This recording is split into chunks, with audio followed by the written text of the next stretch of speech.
دیکھیں نا، جو ہمارا ایجنڈا تھا وہ یہ نہیں تھا کہ اس میٹنگ میں کشمیر پہ substantial negotiation, it's a very complex issue. ہم نے کہا تھا موڈیلٹیز، کیونکہ it's an important issue for discussing all outstanding issues. جس طرح پہلے کمپوزٹ ڈائلاگ میں ہوا تھا، مختلف گروپ بنے تھے مختلف چیزوں کے لیے. Security on Kashmir was under the foreign secretary level, Sir Creek and Siachen was under other modalities. So اس وقت مقصد ہے کہ آپ کم از کم یہ انڈیکیٹ کریں کہ مختلف ایشوز کیسے ڈسکس ہوں گے.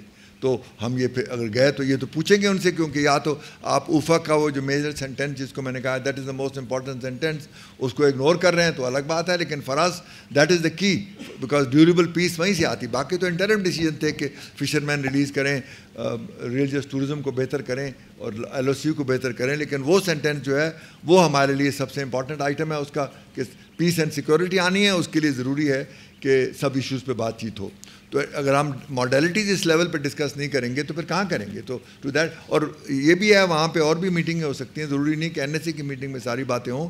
لیکن یہ امپورٹنٹ ہے کہ ہم یہ ان سے ان کو پوچھیں کہ یہ سارے ایشوز کس طرح ڈسکس ہوں گے.